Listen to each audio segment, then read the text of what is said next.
There is a moment, just before dawn, in the heart of Siberia, when the world falls completely silent. Not quiet, silent. The kind of silence that has weight and texture, that presses against your ears like two open hands and simply does not let go. The temperature reads -50 degrees Celsius. Your breath does not drift away from you here. It crystallizes instantly, a small, pale cloud of ice suspended in front of your face for one fraction of a second before it falls. This is not an extreme condition. This is an ordinary Tuesday morning, and if you stepped outside right now with a flask of boiling water and threw it into this air, it would never reach the ground.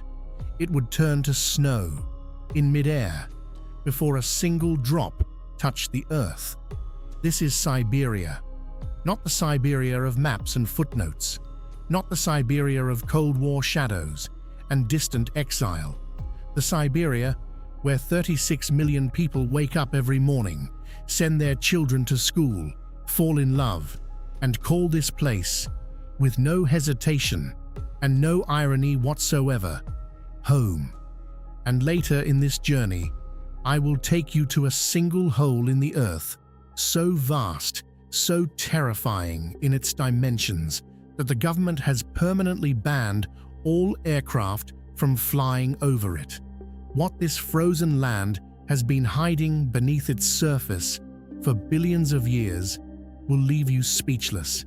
This is not a story of a place to visit.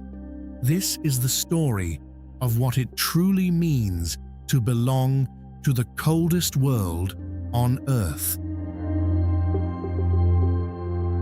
To understand what it means to live in Siberia, you must first understand its size, and no map prepares you for it.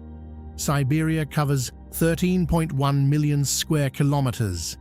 That is approximately 9% of the entire land surface of our planet. Not of Russia, of Earth. It spans 9 time zones. A single flight across its full width takes longer than a flight from London to New York, and yet most of the world has never truly considered it. Here is what the maps do not show you. Beneath Siberia's reputation for cold and exile lies the largest continuous forest on Earth. The taiga, an ancient boreal wilderness of pine, larch, and silver birch, blankets the majority of Siberia's interior like a dark, breathing ocean that has no shore. It holds approximately 1/5 of all the forested land on the planet. Every 5th tree on Earth grows here, in a forest most people have never once thought to consider. This is not a landscape, it is a world that produces a significant portion of the oxygen entering your lungs at this very moment. Whether you are sitting in London, Lagos, or Tokyo and have never once thought about Siberia in your life, the rivers here are beyond ordinary scale. The Lena River stretches 4,400 kilometers from its mountain source to the Arctic Ocean, one of the longest rivers on Earth, yet almost entirely unknown beyond these frozen borders. And across all of this impossible oceanic expanse of forest and river and open tundra, 36 million people have made their lives. That works out to roughly 2.7 people per square kilometer. In the United Kingdom, that number is 278. This is the mathematics of solitude that shapes everything here. The way people speak to strangers, the weight they give to a new arrival, the silence between neighbors who may live an hour's drive apart and still consider each other close. But to truly understand what life in this land demands of a human being, you cannot stand at its edges and measure it. You have to go to its coldest heart.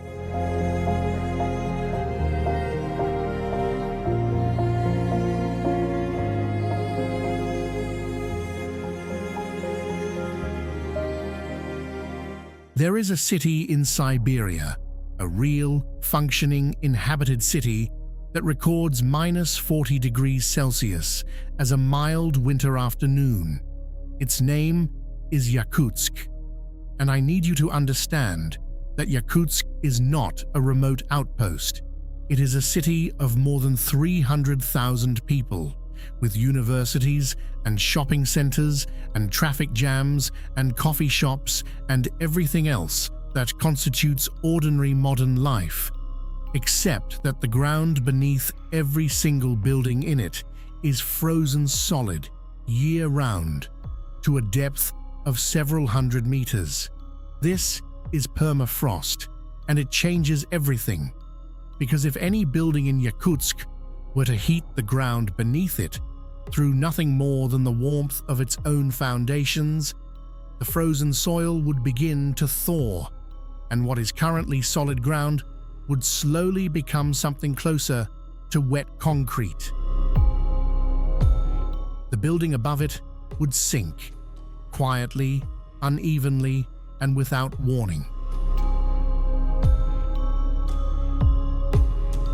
Every structure in Yakutsk is therefore built on stilts, on long concrete pilings driven deep into the permafrost, holding each building suspended above the earth. It is forbidden from warming. The city does not sit on its ground. It floats above it. In winter, the air above Yakutsk fills with a strange, drifting fog, not water vapor, but frozen breath. The exhaust of cars, the exhalations of 300,000 people, the moisture from every door opened onto the street. All of it freezes instantly and hangs suspended in vast pale clouds of ice crystal. The locals call this the Kyusin, a cold so deep it becomes visible, and the cars, they never stop. Every vehicle in Yakutsk runs through the entire winter season, 24 hours a day, engine idling even when parked, even when their owners are asleep. Because an engine that stops at -50 degrees will not start again.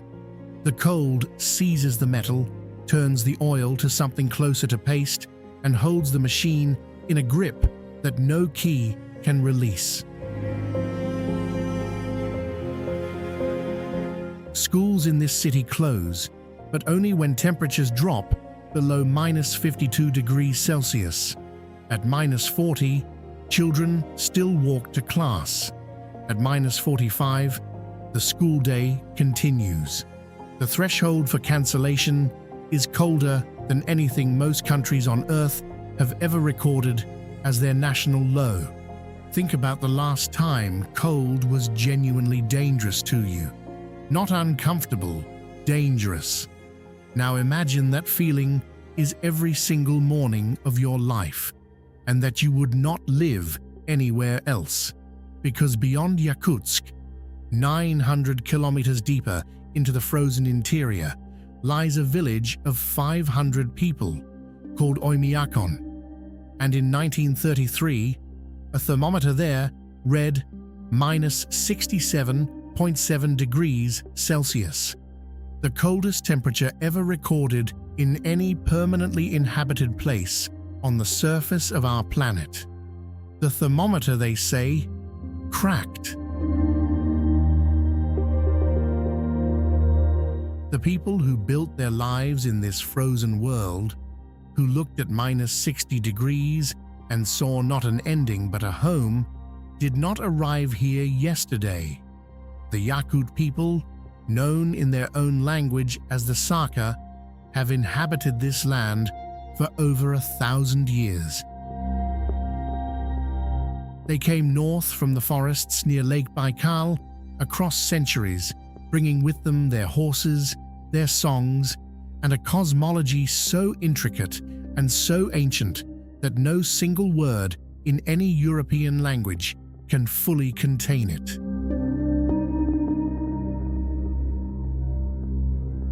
They were not the only ones. The Evenki, one of the most widespread indigenous peoples of Siberia, scattered across millions of square kilometers of forest and tundra, have herded reindeer across this landscape for thousands of years. Their migrations follow routes their ancestors memorized long before the first written map was ever drawn. When they travel, they carry dried reindeer meat, blood stored in natural vessels, provisions that never spoil. Because in Siberia, the cold itself is the only preservation anyone has ever needed. But it is the Yakutian horse that tells you everything about what true adaptation means. This small, stocky creature wears a winter coat as thick as a clenched fist, a double layer of fur so dense that frost cannot reach the skin beneath. It is the only domesticated animal on Earth capable of surviving minus 70 degrees Celsius without human shelter of any kind. In deep winter, when snow covers the grassland to a depth of half a meter or more, this horse does something no other breed on Earth can do. It uses its hooves to break through the frozen crust, pawing steadily downward until it reaches the grass buried and frozen underneath. Then it eats. Then it moves on and breaks through again. It has been doing this without any human assistance for 3,000 years.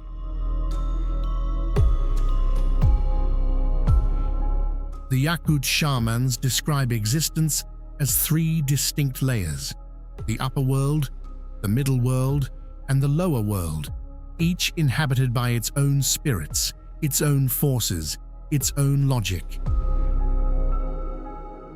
Illness, in this understanding, is not a biological event.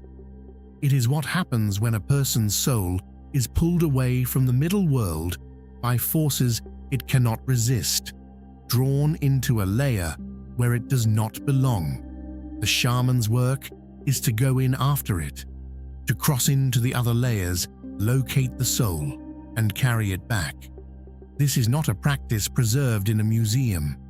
It is carried out today in villages across Yakutia by people who have inherited this knowledge across dozens of unbroken generations.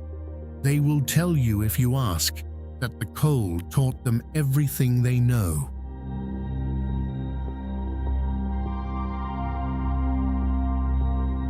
In Siberia, the cold does not only take, it also provides.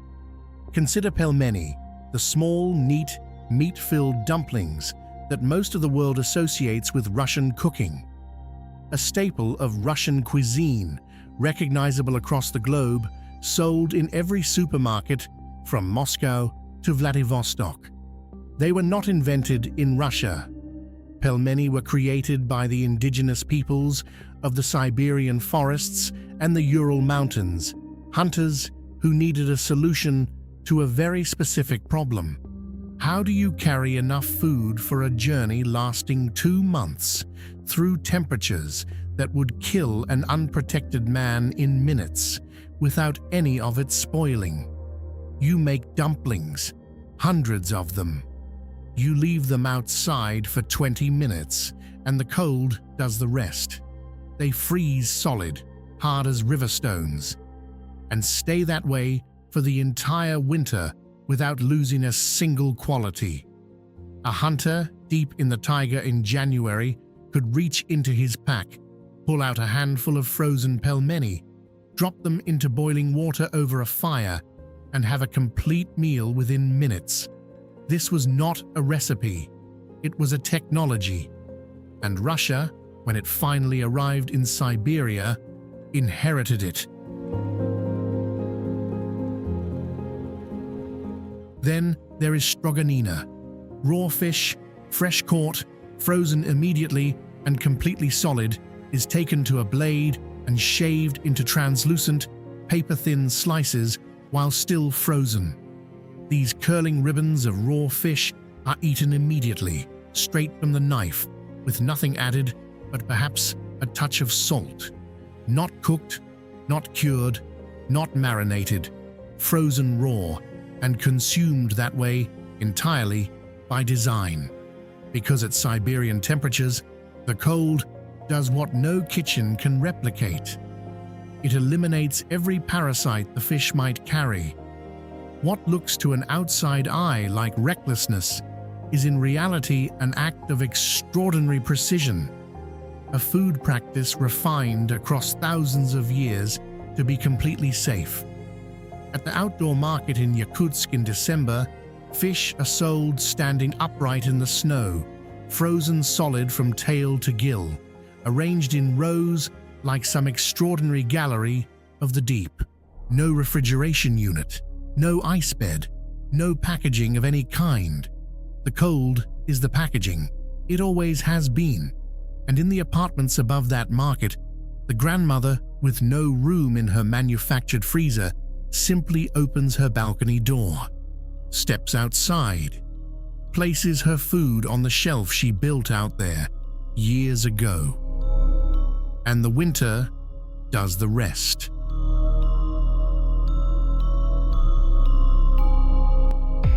There is a place in southern Siberia where the earth split open, slowly, over the course of millions of years, and filled with the clearest water on the planet. It is called Lake Baikal, and no description, no photograph, no number prepares you for what it actually is.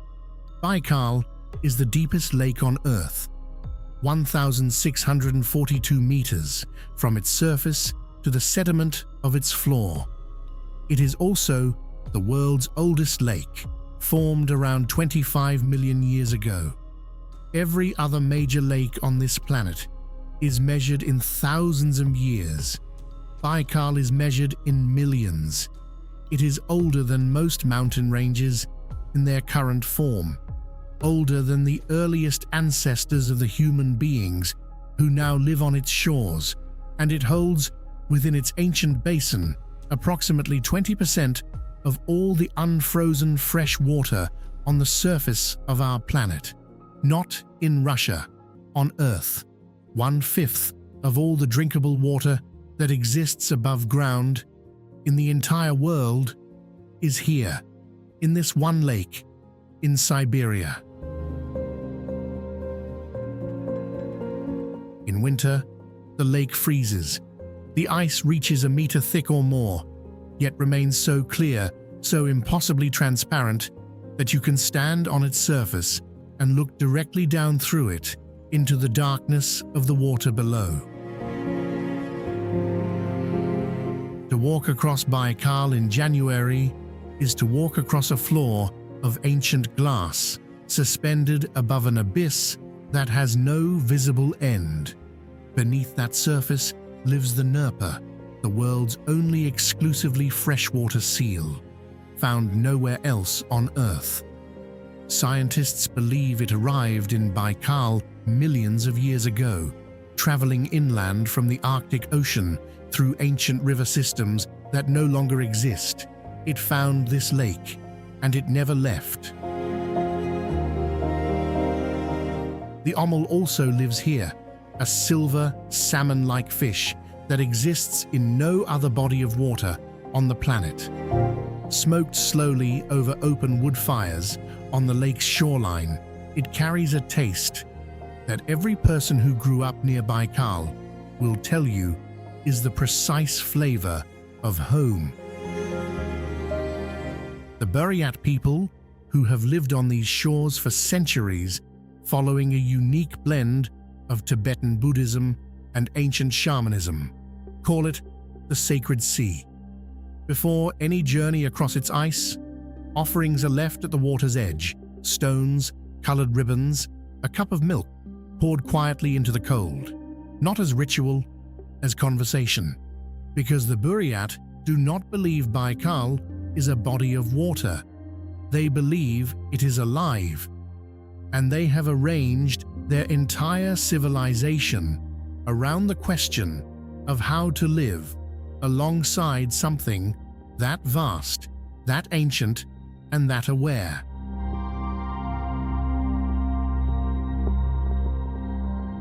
Beauty and darkness have never been separated in this land.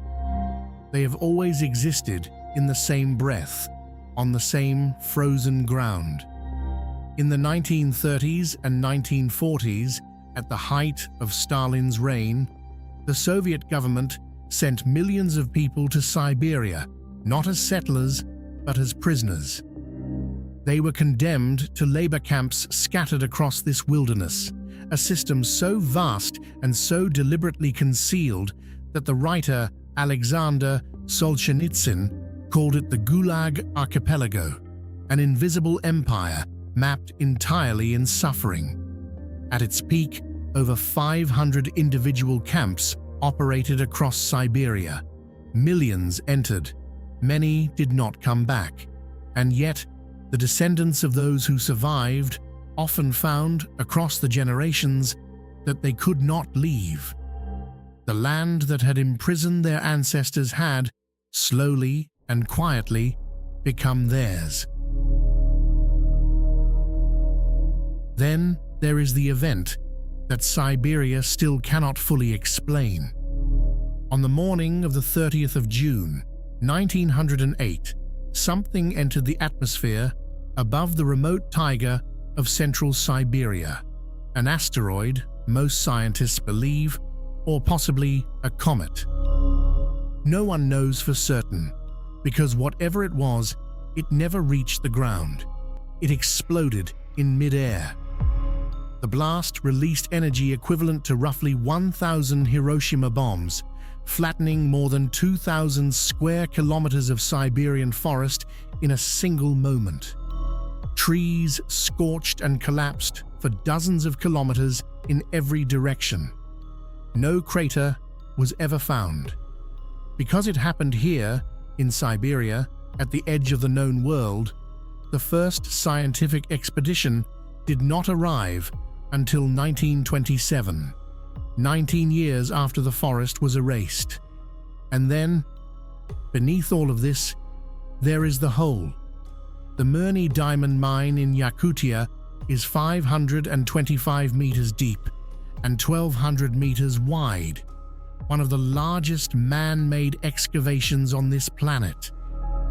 The powerful downward air currents its sheer dimensions generate are so dangerous that the Russian government has permanently banned all aircraft from flying over it, not as a precaution, as an emergency response to what the air does there. Yakutia produces approximately 1/4 of all the gem-quality diamonds on Earth. This frozen wilderness, the one most of the world pictures as empty, holds more diamond, more gold, and more buried history than almost anywhere else on the planet. The emptiness was always an illusion.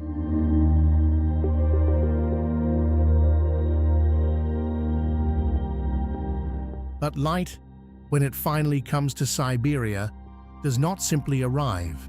It erupts. In the northernmost regions of this land, the aurora borealis burns across the sky on more than 200 nights each year, curtains of green and violet and white, folding and unfolding above the darkness as if the sky itself were breathing. The Yakut do not call it the Northern Lights. They call it the dance of the spirits, and in their cosmology, it is not a spectacle to observe from below. It is a conversation happening above, one that requires silence, and the understanding that the world you can see is not the only one that exists. Have you ever experienced a darkness so complete, so total, that when the light finally returned, you felt something break open inside you? The people of Siberia have built an entire civilization around that feeling, and what they have built specifically is a festival. Isyak is the great summer celebration of the Yakut people, a gathering that marks the return of the sun after the long Siberian winter. It has been performed continuously for over 600 years.